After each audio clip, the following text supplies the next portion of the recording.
I'm like, oh, Stacey's on and she's ready, and I am not ready. But I'm like, it's all right. We don't need to be ready. We'll We just don't need make it no up. stinking ready. Ready. We know what we're talking about.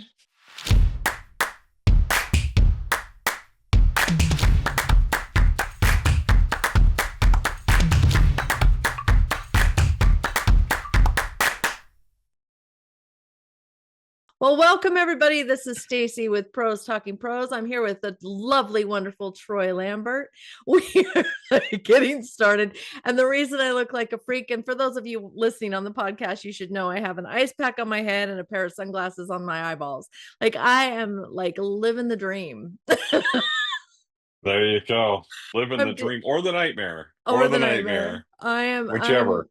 I am day two of a massive migraine. So I'm fighting off some nausea and um so I'm gonna try to be kosher here and perky.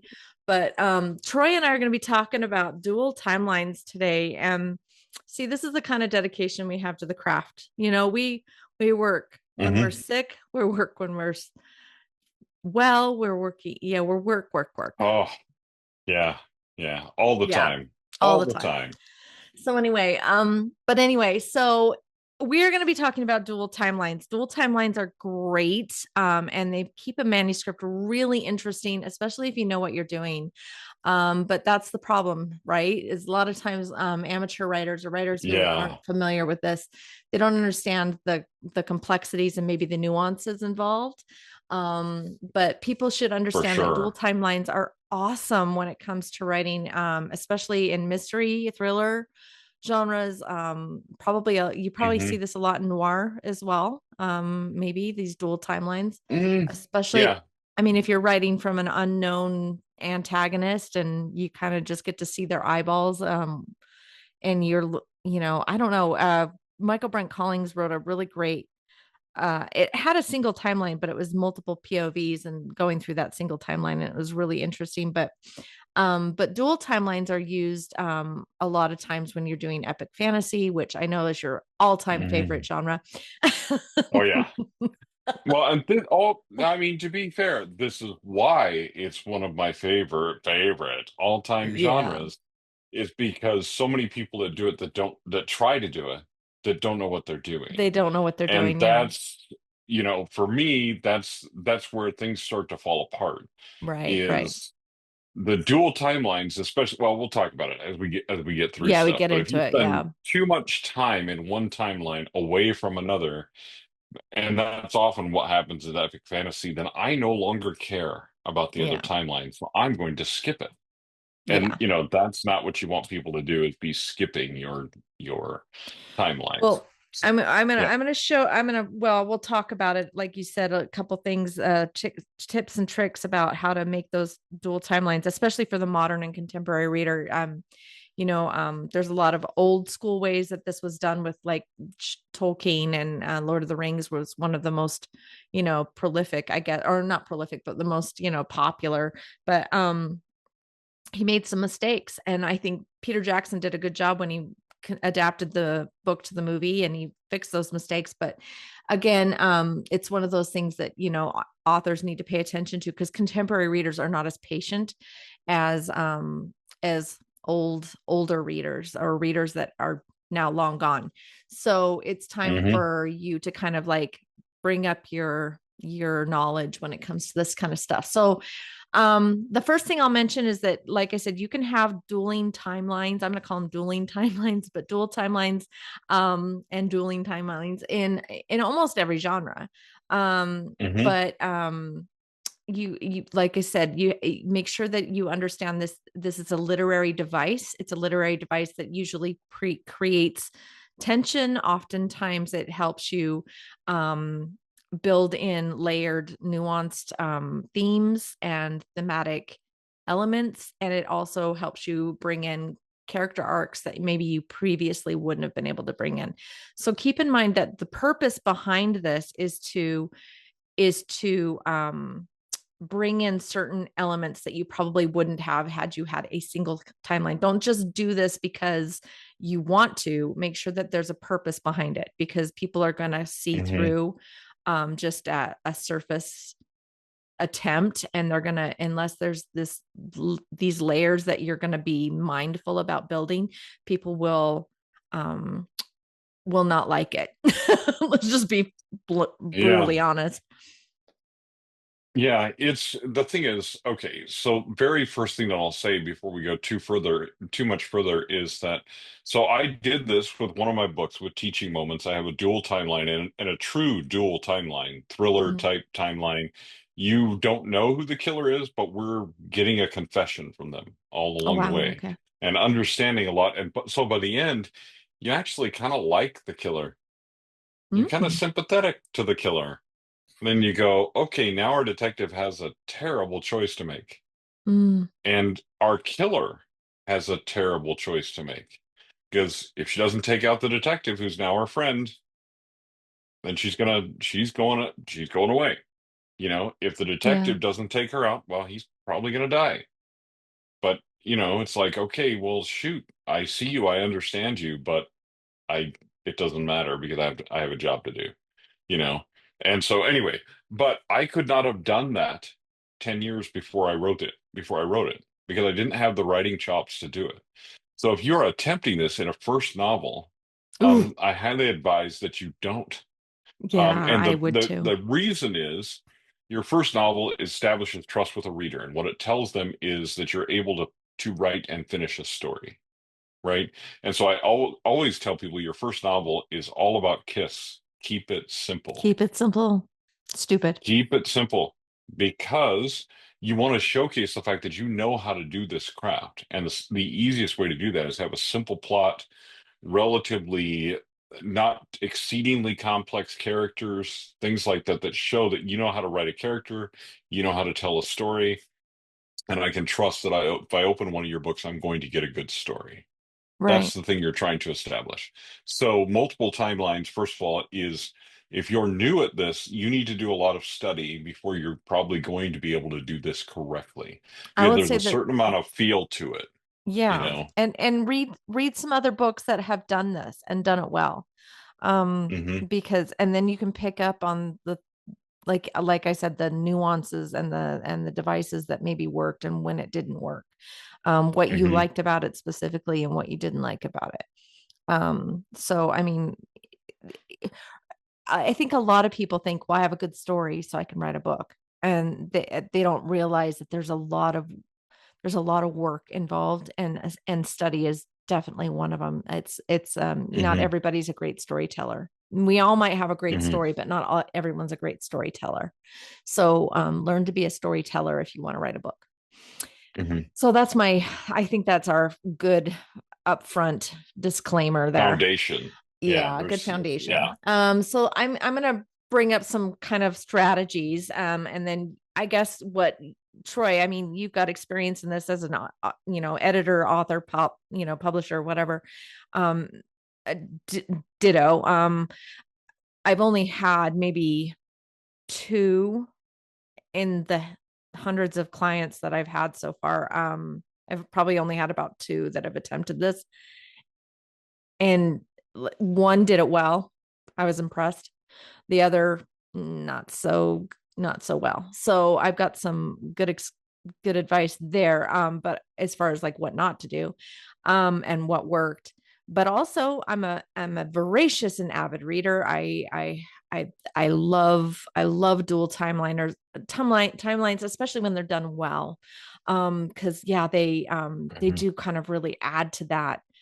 There's just so much layering that can happen and all the themes that can be brought in. And again, I'm a big fan of character arcs and how they touch on each other and they can mirror, each other, and Hmm. all those really cool all those really cool things that people can build in. It's really funny though, as an editor. I mean, this is kind of a little side note, but I've kind of noticed this, and I don't know if you've ever noticed this, but whenever I do a manuscript review slash um developmental edit or something, and I get into like a post edit consultation, I'm always kind of like bringing up themes or things, elements that I thought they did well and that really tied in well. Like, did you notice that this character and this character is like, this is such a great mirror? And they'll look at me and they'll be like, didn't even mean to do that. 90% of my Hmm. authors don't even realize half the time that they're doing what they're doing. It's so funny to Hmm. me. Have you had the same experience? Oh yeah, well there's a certain amount of like we should do an episode on this on kind of the woo-woo side of writing, whether you're actually writing the stories or whether you're channeling stories from somewhere. Yeah. And there's kind of a lot of debate about that because a lot of times you'll read your own stuff and like I said, I've had one, I always tell the story, I had one person that wrote a review of one of my books and put a quote in the review. And I was like, that's a really clever quote. Like, where did you get that? Like, who said that? And she said, You? it was in your book. And I was like, oh, really? I don't even remember writing that, let alone, something that would be quotable in Mhm. that way. And so there's a lot of stuff like that that happens with writers where you're in that flow and you're kind of channeling that thing and you're automatically creating these relationships between the characters. But it's also really helpful to understand what's happening, especially in the revision process. Mhm. And let me tell you, if you do not like revision, do not write a dual timeline book Oh yeah. because there's going to be a lot of revision. Because as you explore both stories, you're going to begin to understand where they intersect and where they don't. And you're going to have to put that information back in the manuscript after you've written it.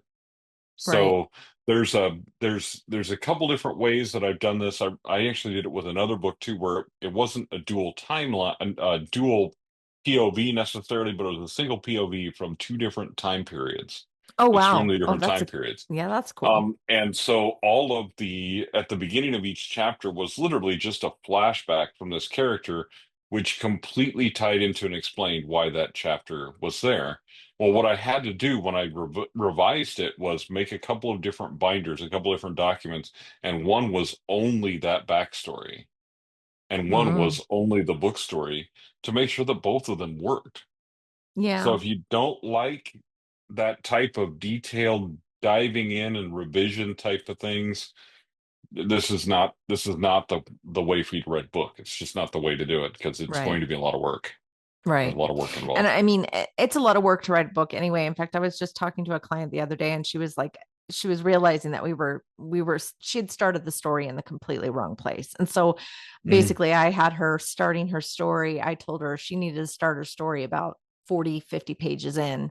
And she was like, Hmm. what? Like, what do I do with all of that? Like, she was like, she was gutted. And Hmm. I feel for her, but I was like, you're not getting rid of all that.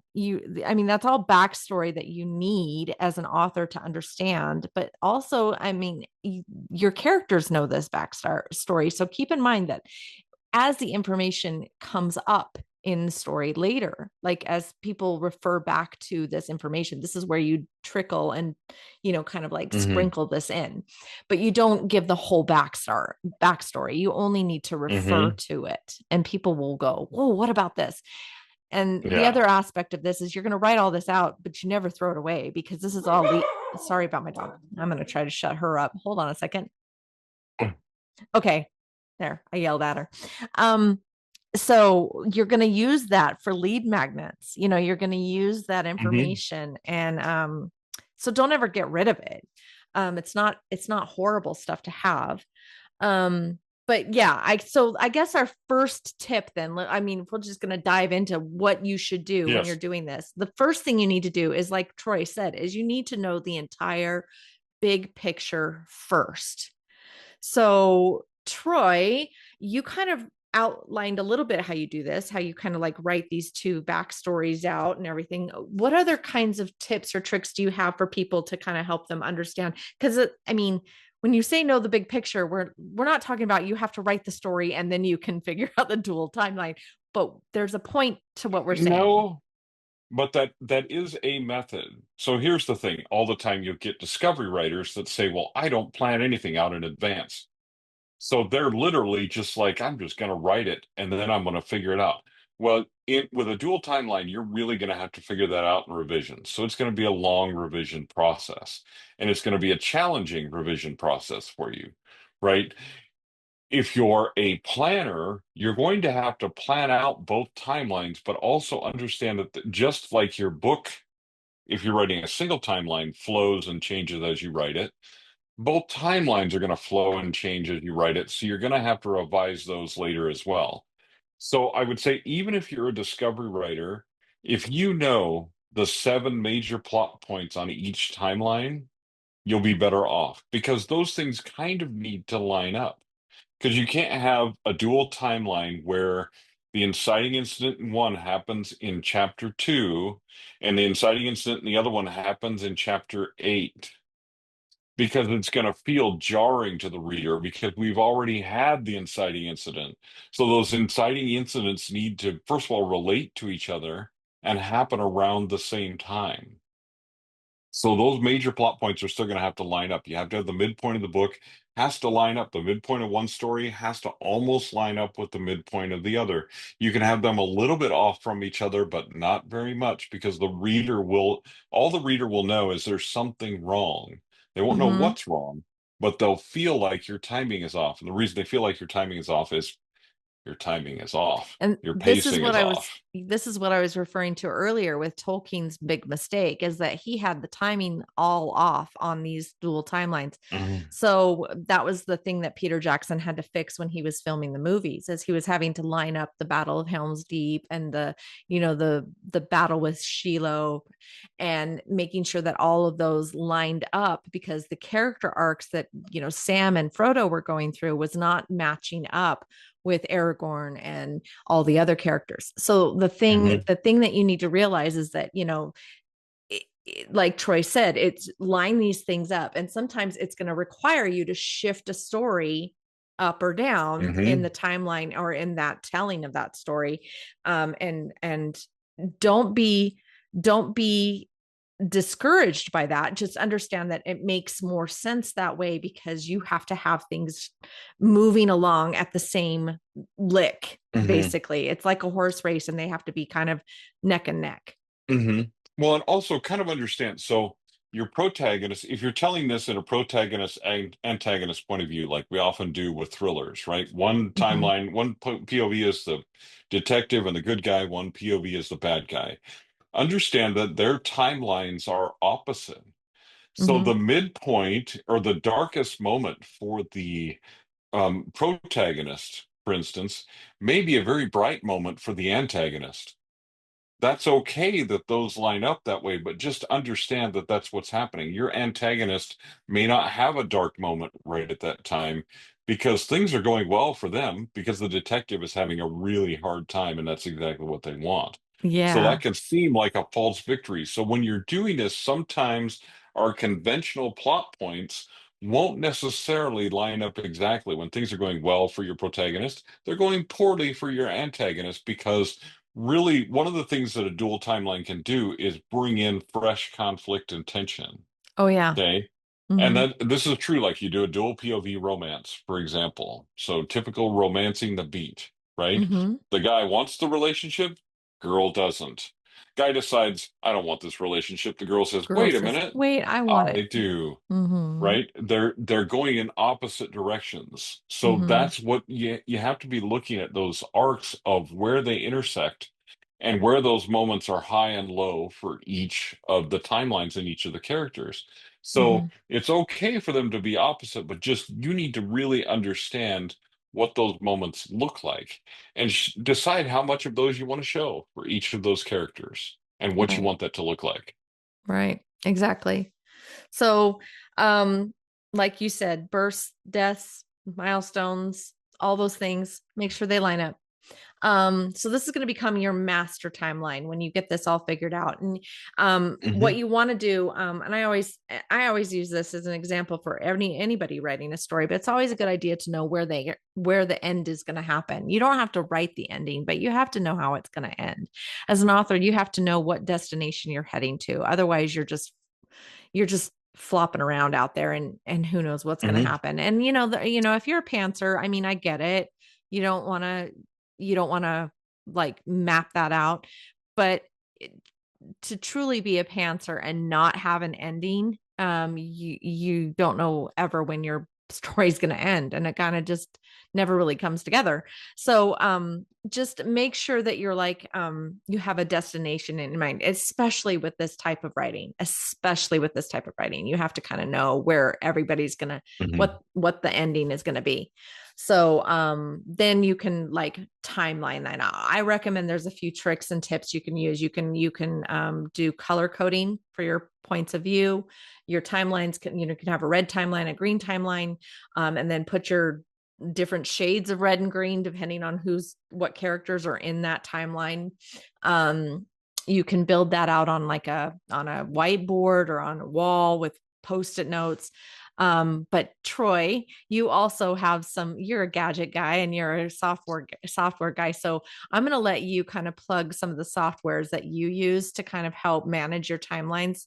I know Plotter was one that we used to plug a lot, but there's other ones out there now that are also equally and sometimes superior to that. So go Hmm. ahead and do your software Yeah. plug, dude. So depending on what you're doing, so I'm going to throw a few out there because depending on what you're doing, so if you're doing an epic fantasy or epic sci-fi, Aeon Timeline is actually really good. It's Okay. actually pretty cool. Now, I've seen people do things in Excel. I hate it. I've also I've used mind mapping software, which is what I used to use a lot before anything like Plotter even came along. Then now I've used Readsy Studio, and they have a kind of a planning section, and there's a couple of things you can do there. They're kind of note card type things, but there's a new software being developed right now. It allows you to track your characters and your settings. But the plotting feature is coming really soon. It's called Novelio. We'll drop a link in the thing below. I've gotten a sneak peek at the plotting thing. Just going to tell you, it's kind of a game changer for anything that you want to do plotting wise, as far as plotting wise is concerned. So there's all kinds of things you can use there. But again, in no matter which program or other thing that you can use color coding. A lot of times you can use tagging. That's one of the things that Novelio has that's kind of a big thing is the tagging of the POV and the setting and different characters and stuff like that, so that you can sort those timelines and look at them in a kind of a cognizant way. When I wrote Stray Ally, I actually used Scrivener and they have binders. You can create a couple different binders, so you can, even though Mm, it doesn't move the text within the actual manuscript, you can look at it all together in difference. mm-hmm. One of the advanced features of Scrivener that you can do. So I was able to read through each of those stories on their own without the context of the other story to make sure that everything hung together. So that's another tool that you can use. There's a bunch of them out there. Campfire is another one people like. I don't love it for that type of thing, but it's okay. It's one of those that's okay. I would just encourage you to fool around with these things and see which one you like. Like I say, my favorite right now is not available to the general public, but it's in the Yeah. beta right But now, it's which is coming called Novelio. soon. Yes, And and just if you go to the Novelio website, you can join the beta. And first of all, I guarantee that you'll get into the beta really quickly, which is good news for you because it means there's some cool testing things and stuff coming relatively soon. And you're getting in basically right now. It's free. You can use the beta for free as long as you want. So that's an advantage of that. And that one's coming soon. It's also got some other features coming soon that are going to be really epic, and amazing for planning stories and how you plan stories. So really pretty cool stuff. There's all kinds of tricks you can use. The one thing that I will say as a cautionary tale is that mm, right now, some of the AI tools that purport to help you with stories struggle mightily with a dual POV story. You almost have to map out each story on its own, and you as a writer have to do the work to combine them. So be cautious of those type of tools when it comes to a dual timeline because of the memory of Chat GPT and those things and the way that they work. And is long-term memory is not really a thing. And you need some long-term memory or some long-term milestones that you've set up to make a dual timeline work. So just be cautious with those. There's ways you can still use them. That could be a whole different discussion. But you're just going to have to use the more complex your story is, the more complex your characters, the more human input and human watchdogging you're going to have to do over that type of software. So, exactly. Exactly. Okay. Well, perfect. So my next tip is going to be that you're going to anchor each character in their scene. So mm, in time, in the time. So you're going to have to make sure the reader knows when they are reading. So you're going to anchor your characters in that scene so that when you're jumping from scene to scene, you're not putting your people in a flush down the toilet. That you need to understand that they need to know where they're at in the story each time you switch scenes, and don't assume that they know. But also this is a tightrope walk here, because you don't assume that they know, but also don't assume that they don't. um I think a lot of Hmm. authors, and I can do a whole big, I think I did this in one of my Red Ink episodes, where your readers are not stupid. They don't need to be told everything. They like, look over here, this is what I did. Did you notice that this is what I did? Did you see that this character Hmm. did this? And they reiterate and they reiterate and they roll it around. The problem with that is that readers will get bored instantly and go, I'm not stupid. And they'll close your book and they'll never pick it up again. They'll be like, oh, that was so annoying. Oh. So you got to be careful that you're not doing that. When I say anchor your characters, that means give them a touchstone, give them something that they Hmm. know. Oh, okay, I'm over here with this character. um oh, what was that book? I read this really great book. Gosh, Well, it's been let me years now. see if I have a copy. Okay, hang on. I Do you do. have a, yeah, So I'm trying to let's figure see out, here. I can't remember this name of this book. I should have got it. I'm not prepared. See what happens. So um CJI yeah, did Unreadable, right? yeah, Okay, so right, this is writing with another author, right? right, Which is and dual points of view, right. right? So it's kind of tricky, but they're both protagonist points of view, so it's the same timeline. But the tricky part about that is, first of all, we need to know right away when we turn the page into a new scene if it's from a new character's point of view. The Mm-hmm. simplest way to do that is at the beginning of the chapter. Let me see if I can actually just find one really quick. You just do something that says Miles. Mm-hmm. Okay. That tells you what character that is. At the beginning, so some of the solitaire theories that are written, they go back in time, right? Mm-hmm. So at the very beginning of the episode, what is the voiceover saying? Los Angeles, 1968. Where Mm-hmm. are we? LA. What time frame? 1968. 1968. Done Right. deal. Readers are very used to that, of having that at the beginning of a chapter or something that states the point of view, states the setting, something like that. But that's not enough. The reason is readers are not dumb. They don't need to be told everything, but readers sometimes are dumb and need to be told everything. So in Mm-hmm. the first sentence of your chapter, even after you have something like that at the beginning, make it very clear who is speaking, Mm-hmm. what character is speaking. And if you've done your job well as an author, that also tells your readers what time frame it Mm-hmm. is. Because hopefully you don't have, anyway, there's all kinds of tricks to that, but have something that makes it very clear, something that's very distinct about that character's voice, makes it very clear who's talking. Because then we're already grounded in that scene. So these are little tricks, but they're almost essential. That first sentence of each chapter in a dual timeline book makes a huge difference in how the reader understands what's happening in that Right. particular book. Right. So, Right. Well, I was going to use another example of like that anger or touchstone, but I can't even remember. It was a, believe it or not, it was a romance. It was a Regency romance. Um and it was in a book club that we were in, but it was dual timelines, and it was these two different characters going through their different timelines that eventually mhm. come together. And it was amazing because she was actually anchoring the reader using other characters, so you knew Oh, you were in there because this character was speaking with another character, and this other character was anchoring the scene. It was a really cool technique. I haven't seen it done before or since, but it was really, really good. But if you're not like, if you just want a quick, like, how do I do this? Check out The Lake House with Sandra Bullock and Keanu Reeves. hmm. That's a dual timeline. That, she's on one. time and he's on another, and those times eventually collide at the end. I'm not going to give away the end of the story by saying that, but they're on completely different timelines, and you can you're anchoring that timeline. Did you notice how they did this? They did Yeah. it with a tree. They did it Hmm. with the landscaping around her apartment building. It The was setting. really Yeah. amazing.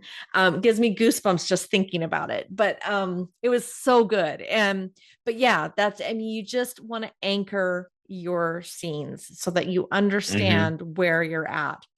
Um, Hmm. The other thing oh that you can use to anchor that yeah, is the point of view that you're telling it from. So yes. there's one that where the one character is in first person, the other character is in third person close. As Oh soon as wow. you start the chapter, as soon as it says the word I you know where you're at.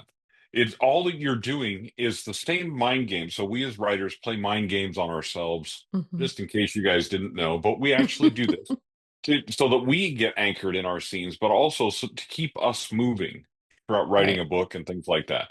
Right. right. And so like right now I'm writing a book, another book with another author. And what I did was it's my turn to write my chapter, and I didn't have time to write my chapter at that time. So I went and wrote two sentences at the beginning of that chapter. Those two sentences trigger me for exactly what I need to write for that chapter, and it leaves me on a cliffhanger. So as soon as I sit down on my next writing session to write the rest of that chapter, boom, it's all going to come Mm-hmm. because it's done. It's a done deal, right? Okay.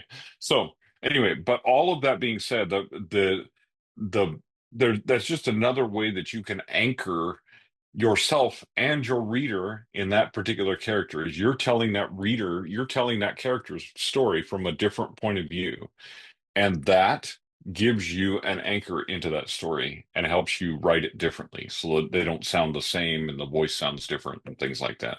All important things for dual timelines, you Right, know. right, exactly.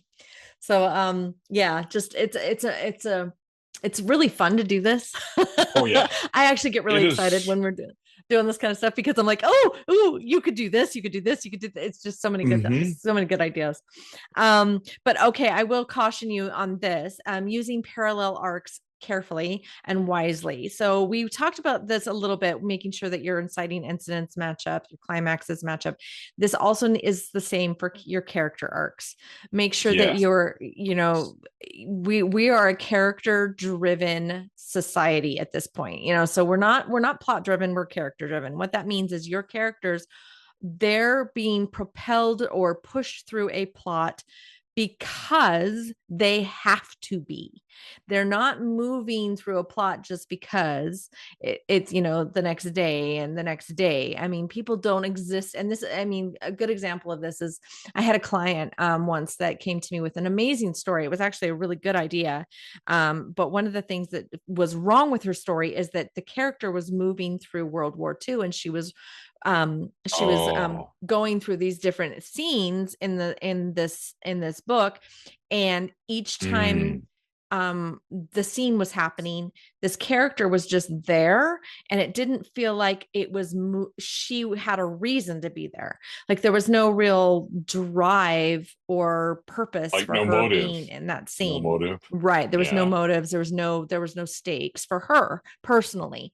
So that's what I mean by making sure your characters have arcs that make sense in the plots. So you want things to make Hmm. sense. Keep it simple, and also it has to work, right? Those are your two kind of mantras. Yes. So make sure that you're understanding that when your character is moving through a plot, that plot makes sense to their character arc, that they are going to have to go through this hard thing or move through this timeline because it's going to change them in some way.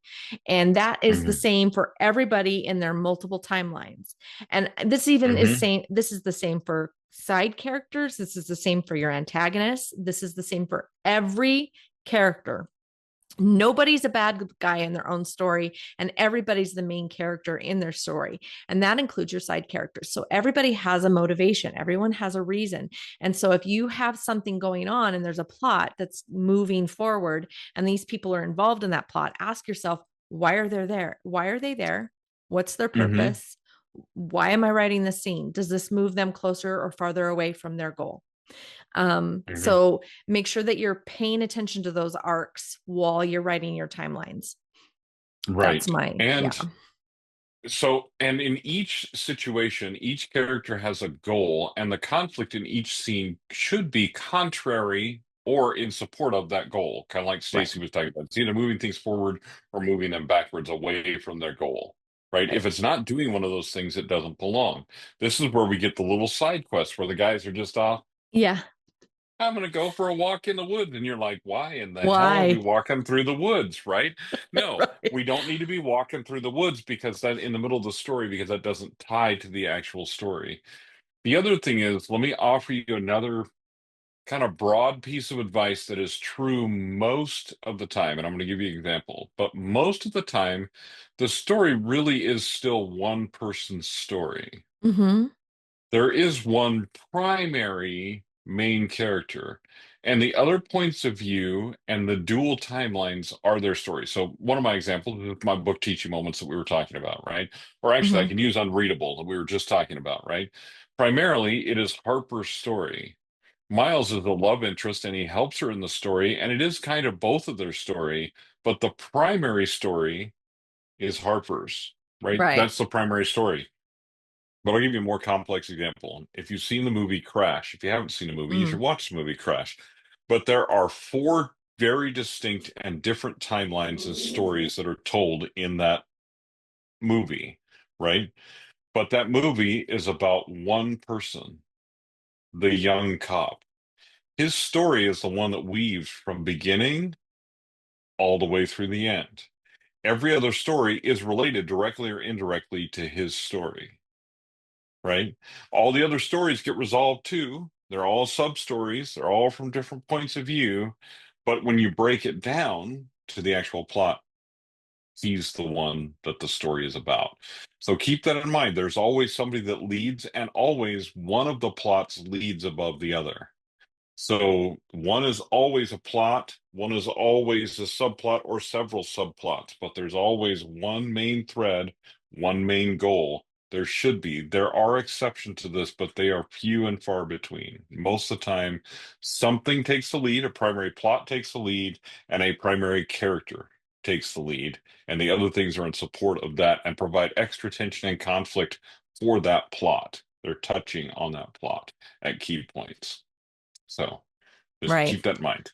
Yeah. So, well, and then this also ties into that whole issue of, and I'm sorry if my dogs start barking. My husband just pulled up, so they get all excited. Anyway, so one of the things that I wanted to point out is that the three act structure, the save the cat beats, all the any whatever technique you're using to make sure your stories work, those will still work with those two timelines on top of each other. So you want to make sure like Yes. things line up. So your Yes. character arcs and everything, they need to line up. And we talked about this a little bit earlier, but it's the same goes for your character arcs and things like that. So making sure that everything's kind of mirroring each other or they're juxtaposing each Hmm. other. So you're using the two of those timelines to help set each other off or kind of show a flaw or expose the big lie or whatever you're doing, but like that's what I mean by it being a literary device. What you're trying to do is Hmm. you're exposing a lie, you're exposing a theme, you're showing the mirror image of how this can look in multiple characters. Hmm. Go ahead, you have an Yeah. idea, I see. Well, because so here's the thing. In almost every work of fiction that we do, you're exposing a misbelief that one of your character has, and the whole key is by the end of the book, and this is usually an internal misbelief. This is not something that they believe that, they believe their husband's a good man, and all of a sudden he's not. Instead, it's something internal, it's deeper, something that's deep to themselves. They have a core misbelief Like that a they core probably had belief, yeah. since they've had since childhood, and they fully believe this thing, but it's not true. And the story that we're telling and that we're writing is exposing that misbelief. And by the end of it, your character no longer, now they believe the truth. They've come to an arrival of the truth. That's a character arc, right? So they're all related to that, right? All the subplots are related to that misbelief and that correction of misbelief. So That's just something to keep in mind, that that's the way that stories work. And so you're exposing that truth, but you're exposing it through the fact that your character doesn't believe it. And there may be people around them who also share that same misbelief. Or it may be that those characters, even the antagonist knows the truth. Yep. And that's Yep. why there's that tension throughout the whole thing. It's Romance, beautiful. somebody believes that love is possible, somebody believes that it isn't possible. By the end, they both believe it's possible because they found each other. Right. Boom, romance story, Oh and my you've set gosh, you up your just gave conflict. away That's all the it. romance stories. That's what a Every one of spoiler them, you pretty are. much. I know. And all of them follow a very similar plot pattern, right? Hmm. And okay, fine. It's great. If you're out there trying to come up with the most original plot pattern on the planet, your book will probably not be successful, especially if it's in a kind of category like romance. Yeah, Romance readers have expectations. They want certain things from their books. You give them to them, they pay you money. That's the way this industry works. So do go that, figure. Go But figure. anyway, yeah, Yeah, crazy. I know we've talked about this before, but dual timelines, it's related because those are those two things. Misbelief and belief, they come together at the end. Boom, you have a story. exactly. That's it. Exactly. So yeah. Okay. So here's my one of my favorite things is it's your Easter eggs and your breadcrumbs. Okay. Hmm. So you're going to drop those methodically and meticulously and very purposefully with very good intentions. So do your reveals over time. Don't do info dumps, but just trickle them in. And it is awesome if you can do this with dual timelines in such a way that one is revealing in the other timeline that that protagonist needs to know, or vice versa. Again, it's one of those things Hmm. where like I absolutely loved these kinds of trickles in the lake house. Like they did such a good, and now I Oh, want to go watch the yeah. movie. But Hmm. like when she was discovering things about the house and then or him, and then he was like, he was just kind of like living his life kind of alone apart from her, and then like realizing how their lives were coming together and intertwined. It was just Hmm. amazing. But the trickles, like the breadcrumbs that were being left, like the letters that they wrote to each other, the landscape Hmm. changing, the like the 7 degrees of separation where they met people that knew each other, Oh, yeah. those kinds of things. There are just amazing ways to kind of like put like knowledge into the reader without having to do like an what is it, an omniscient kind of like info dump, Oh which yeah, an omniscient you point of view and info dump and all that kind of stuff. yeah, Yeah, it's just it's not. it's just That's not just not fun. good. It's not fun. I mean, you as the author, okay, I'm gonna give everybody here uh a complex, but basically you are God. Like I want you to think about yourself as God. I mean, I'm not trying to be sacrilegious here, actually. I'm just saying, like in your story, you have the omniscient view. Okay. You know Hmm. everything that's happening. Your characters don't, and your reader doesn't. Your reader, most of the time, 90% of the time, will not have your omniscience. So make sure that They should not. they They shouldn't. should If not. you give them an omniscient point of view, what's going to happen is they're going to get bored before the story even is started. So you have got Hmm. to keep that information from them. Reveal it as you reveal the story through your characters. So drop those breadcrumbs just real intentionally to kind of help the story along. Don't overdo it. It's like in Hmm. Troy, I use your little analogy all the time, but it's very much like salt. You don't want to oversalt your meal. You don't oversalt your novel with, Hmm. certain things. And this Oh is one of those things. yeah. And sometimes people you reuse tropes, or you reuse like situational tropes, right? And you'll Mm-hmm. do it. Doing it once in a book is okay. Doing it three times, not so much. So Yeah. it's really important that you season things properly, that you don't Mm-hmm. overdo it. That's Right. really, really important.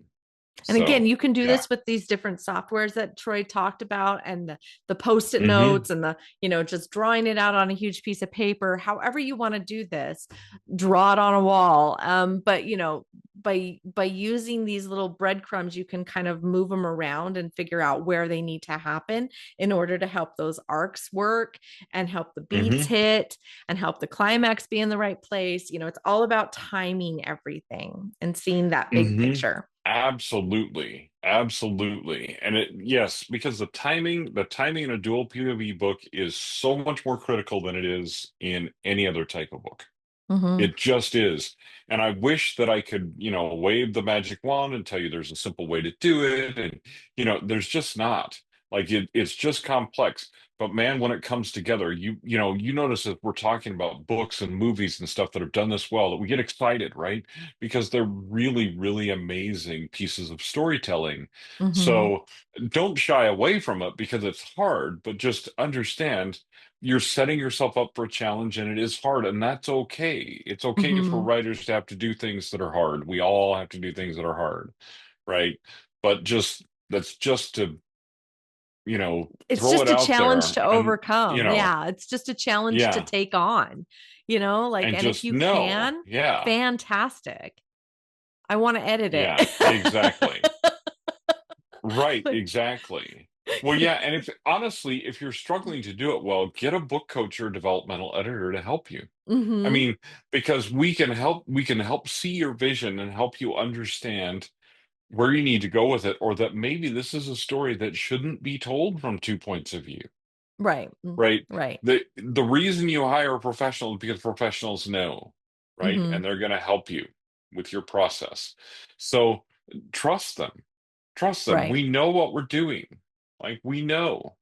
Okay, we're Yeah. just gonna but yeah, just hire somebody if you have to, or get with a critique group and let people read it and look at your points of view and make sure that things are lining up because it really is really critical that you're doing it Mm-hmm. this correctly.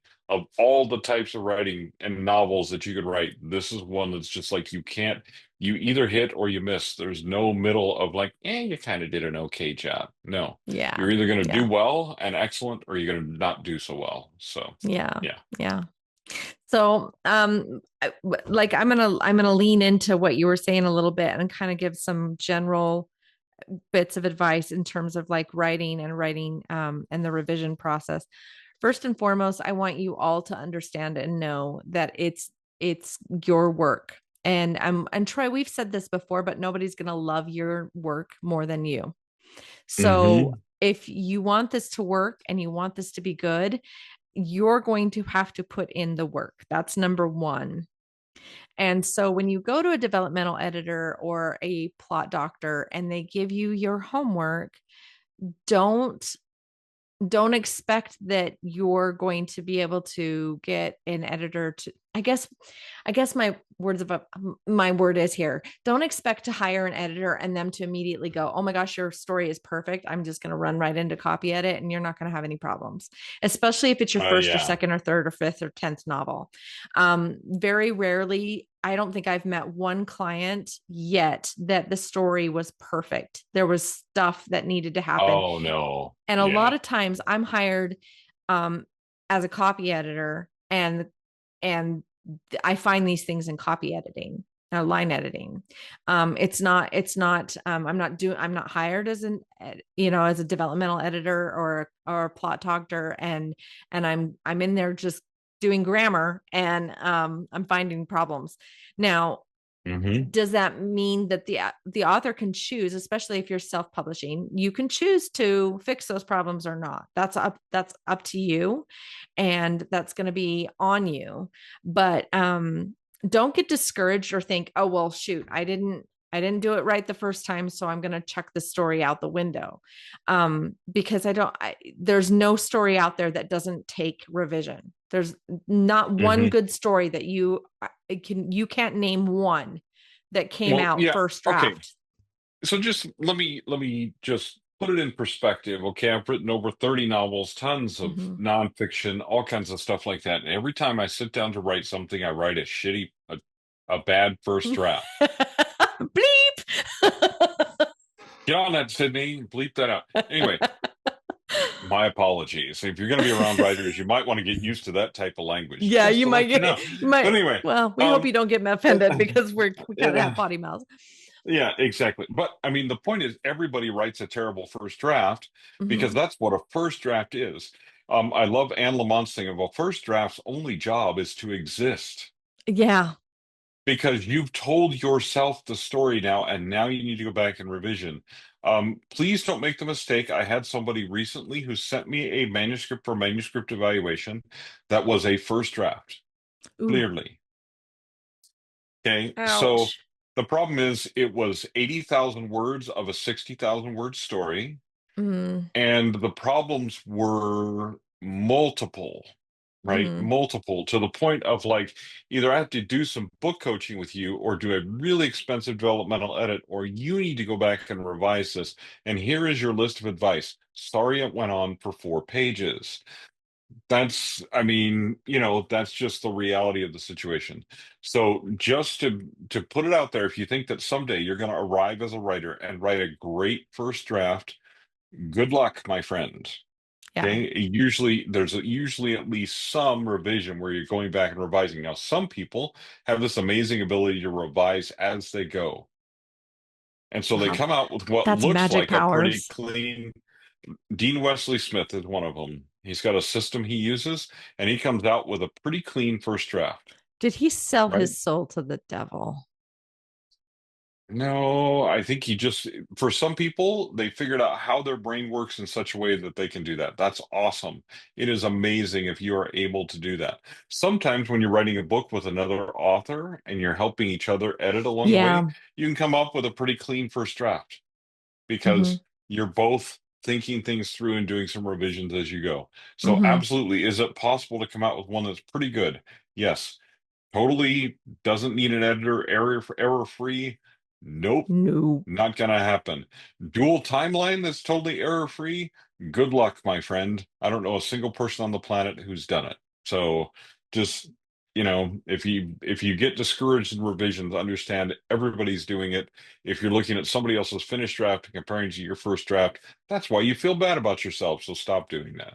Anyway, Yeah, first and foremost, don't ever compare yourself ever.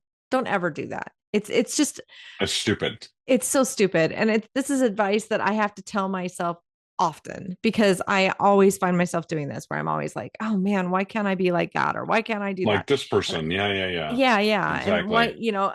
I'm lately I'm doing it with you. I'm doing it like, well, why can't I freaking automate things like Troy? Like this is driving me crazy. Like this is Oh, my, but like I have to step back and go, holy crap, like there's just some different things that we do differently. And some of us have strengths and some hmm of us have weaknesses. And it's okay to lean onto other people's strengths um, when you need to. And an editor is sometimes that person.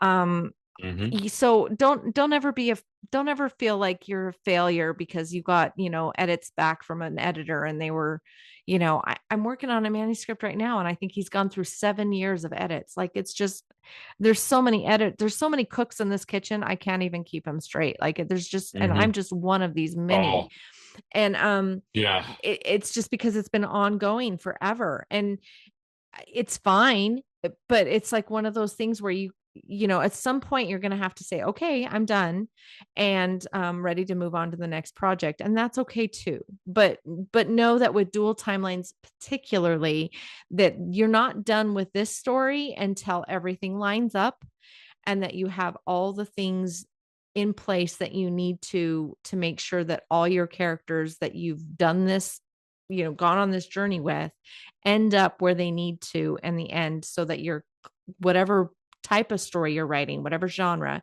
that you've met those genre specs and that the ending is going to satiate your reader. Otherwise, hmm you're going to end up with readers that are going to leave you bad reviews and you don't want that. Well, the other part, the worst thing about that is that the readers are going to lose trust in your ability to tell the story. Right.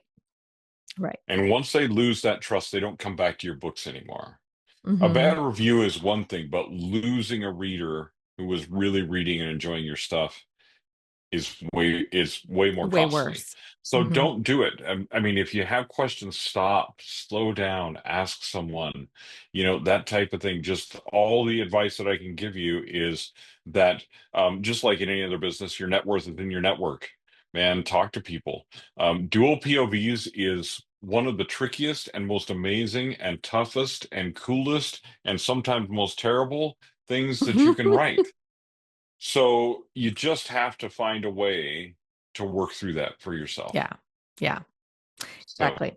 So I'm going to list some genres here. I'm going to talk about why dual timelines work for them and why they may not, but common structures, just really quick so you guys know when and how you can implement these. So, first one's mystery and crime, your favorite genre. oh It works yes, because it allows you to plant clues, right? You can plant clues, mislead the reader, hmm you can throw in your red herrings, and you red can herrings. reveal your Oh, truth. It's really, honestly, it's awesome, but you can use it with a present day investigation that leads back to a past timeline.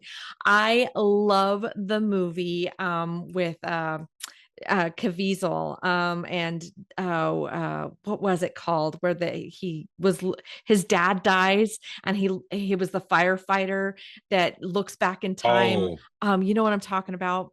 yeah. It's I don't so remember what that good. one's called, but yeah, Oh, it's such a good book, but or movie. But anyway, not Dan Aykroyd. Oh my gosh. Oh, Dan. it's so good. But anyway, he's solving a crime for the serial killer that ended up like killing his mother, like in the dual timelines. It was just what's it? Frequency, my husband yells from the other room.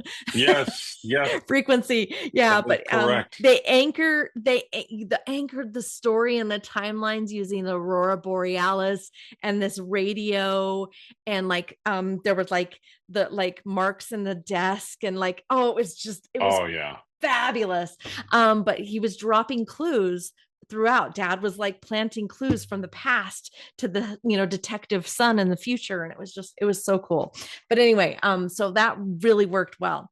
That was also kind of a thriller, psychological thriller. You can do the same thing there, but hmm it depends. You can control information and you can build suspense by having these dual timelines. Um, can you like are can you think of anything that I missed there in the mystery thriller kind of That category why you no, would use that's. it? I mean, it's yeah. No, misdirection is number one. Misdirection Mm, is number one. A red herring. If you're, one of the things in teaching moments that I wrote is basically you don't know who's making the confession or who they're making it to until the very end of the book. wow. And then you realize, oh damn, that's Yeah. what was happening the whole Right. time, right? And so but the whole thing about it is misdirection because you think there's a couple people in this town this could be, and then you get down to the end and you're like, okay, now we know who it is. Yeah. Anyway, so that's Fabulous. it's super fun to do that stuff. Misdirection in mystery is number one. In thriller, the other one is just tension. Like the tension between the antagonist and protagonist. You know both of them. You're not sure which one you like better, and then in the end you see who gets theirs. It's cool. So. That's cool. Yeah. So another really cool one would be paranormal horror or gothic horror. Mhm. Having haunted objects or haunted mansions or family secrets that are being brought to light through different hmm timelines. Just really cool. They show that there's a really good way to drop those backstories, so that you can kind of understand hmm why things are happening the way they are in the future. Oh, yeah. You can bring backstory to light. And again, notice the thing that Stacey said that's very similar to mystery, hiding secrets. Mm-hmm. Dual timelines for hiding secrets are priceless because you Yeah. can you can hide things in different points of view, and all of a sudden nobody knows until everybody knows. And that is super fun, no matter what Super genre fun. you're writing, especially with horror, because horror often mirrors like a mystery or thriller anyway. At the end, you find Mm-hmm. out what's really going on, or whatever Mm-hmm. the case may be. So, Right. yeah. It's really, really fun. Romance we already talked about, so I'm not going to really tip into that, but it's basically second chance romances and things like that. You can really use that, it's span years that span, and you can just like love lost and then love found again kind of thing. Anyway, time traveler's wife, and like we said, the hmm Oh yeah. The not the Notebook, but Well, the Lake House well, and yeah. books like that. Lake House. The Notebook, first of all, is not a romance. No, So, and you I can know. argue I'm with me if sorry. you I didn't want, even mean to but drop you're that. wrong. But no, but dropping the Notebook is interesting though, because look at the time passage and Mhm. time travel of that story and how it goes back and forth, especially in the book more so than in the movie. But the dual points of view in that particular case really do give you some opportunities. There's some secrets hidden there. There's some other stuff happening there. Again, not a romance, but it's a good example of dual timelines. You Right. know, It's awesome. Awesome. And thanks, then Mr. Sparks, for that. literary You know. fiction, when you're being artsy fartsy and feeling a little literary fiction is great. You can use it for time shifting to allow that character development that we talked about, reflection, Hmm. to layer themes. I took a whole bunch of classes actually about the different lenses that you can analyze literature through. And literary fiction, when you've got dual timelines, it's a really great way for you to kind of um like I said, layer those themes. So you could have like a maybe you could have a feminism theme at the same time you have a Marxism theme, and you can layer those with the timelines. But just uh just remember that you those like non-linear timelines you want to keep straight, because they're still thematically going to be linear. So they may be non-linear in terms of um in terms of the people's ages or what's happening, but you want to make sure thematically that things are still lining up, because you don't if they don't, the modern or contemporary reader is going to lose track of what's happening. Hmm. We've got historical fiction. Of course, that's going to be a good one, right? You can always bring in past with the present and gives a Oh broader yeah. view of social issues. um was it Eddie and the Cruisers? Was that do you remember that Yeah. movie? But there you go. Fantasy kind of idea, but historical fiction, World War II, you can overlay like a World War II story, grandpa at the same time you're doing a contemporary story, things like that. um Fantasy or epic fantasy, of Oh course yeah. you're going to That's a have. given. Yeah, that's a typical. And then science fiction, time traveling. Oh, one of my favorite movies. I'm a big movie buff, if you haven't noticed. What was it called? I think it was called The Time Machine, but it was based on H.G. Wells's Oh yeah, yeah, yeah, story. Do you remember where yeah. he was like Called tracking down yeah, Jack the called the Ripper? Time Machine. Yeah. Yeah, yeah, it was so good. It was actually kind of more of a thriller mystery, but it was very much science fiction, time travel-y.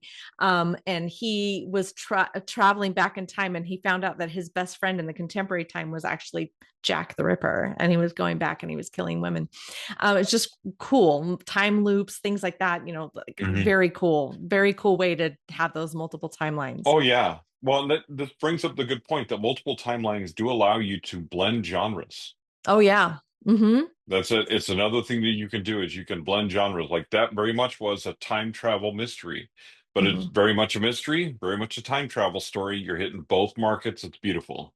Yeah, it's So, beautiful. It's beautiful. And then, of course, with memoir and biography, you can also do that where you're writing about, one of the things that hmm. I'm doing personally is I'm writing a story about my about my mother-in-law, and I keep saying I'm going to publish this one day, but it is very much kind of one of those things where I've got dual timelines. I've got me in the future, understand, like post her death, and then I've got me back where we're going through all this turmoil and everything that we went through while she was going through her before she passed away. And so there's gonna be multiple timelines here that I'm working with. And so Hmm. yeah, you've got to keep all that straight, which is one of the reasons why it's probably taking me so long to write this thing. But Yeah, anyway, because it's tough. that and I'm It's working, tough. but It's yeah. tough. And this is why memoir is often tough, is because you're really trying to do a couple points of view. And the reason is you're a different person now than you were when you were going through those Mm-hmm. first things early on. And so it really is a different point of view. It really is almost a different character. Yeah, So very it much. can present challenges anyway. And that's Well, a whole, we we could should, do another thing about memoir we'll have to later. do a thing about memoir because actually there's an interesting thing happening in the market for memoirs right Yeah, now. I've noticed this. And Yeah, I was just talking to a client about it today, and we should definitely do an episode we on it should do one because because everybody wants to it's write a memoir. And everybody wants to write a memoir. And so publishers right now are being flooded with memoirs. yeah, And they've so been they're flooded with not memoirs for a taking them while, but they don't unless you're take them. famous. Yep. Unless you're famous. Yep. And even fame has degrees of fame. Mm-hmm. So just Yep. understand that that may be a struggle for you. Yeah, Anyway, we'll we'll that's talk another mem we'll discussion for talk another day. we should But do something on memoir because like I said, yeah, everybody. memoirs and dual timelines are both that's kind Ugh, of related. So we didn't yeah. go completely off the rails, but just to let you know we that might have we yeah, might have gone a little bit off the rails a though. little bit off the rails. But anyway, Yeah, but yeah. So anyway, yeah, so if you guys want more information about this, we're going to go ahead and wrap up. I've got a migraine, can you tell? Like I'm yeah, doing really good faking it, huh? yeah. Oh. You are. You're like, I and then know. the ice Like this pack thing. appears. Ah, Yeah. ah, I would put this thing over my head, but it really makes me look like a freak. it actually you look kind of coolio there. You know, you just put it up, pull it up above your eyes, put the sunglasses on. You're fine. I'll You be fan fine. fine. You look sharp. You look sharp. Anyway, Yeah. well, like I said, if you guys are interested in getting information or help on your stories and your dual timelines, we are happy to help. Troy, you can find at theplotabides.com, and you can find me at Yes, Edits by indeed. Stacey, or both of us at printtopro.com. We are happy to help. We have a team of editors ready to help you with your dual timelines. Also, if you've got a dual timeline that you think would be a really good idea and you're not afraid to share, a lot of times people just, I'm going to tell you this right off the bat, don't be afraid to share. Because if anyone, like Troy and I have gone off about this before about people stealing your ideas. Trust me when I tell you, people don't steal ideas the way you think they do. But it would be interesting to see if you guys like have a favorite genre or a favorite movie or something that you love that had dual timelines that we can share, that we can all like go do a deep dive on. I would love Oh, to see that. Yeah. you know what? You know what I should do? One of these next ones is I should just dissect, Oh do one of yeah. my things where I pull apart a story. Ooh, there's a couple. Yeah. Oh, We no, could you do. guys suggest some in the comments. Suggest some in the Yeah. comments. I've got a couple in mind. If you guys don't come up with one, I'll come up with one. We'll do that soon. We'll We'll go do a through and we'll just dissect. dissect, just tear apart a story. Because it's super fun. First of all, it's super fun to do. I've done it Yeah. with a couple movies and stuff like that. Mm-hmm. And it's really a great time. But also, it can teach you a lot about writing by looking at other people's writing and understand how things fit How together and things. how they did the Yeah. things that they did. Yeah, so drop suggestions in the Let's do it. comments. Yeah, let's Let's do do it. it. I would love it. Let's We do should it. do that.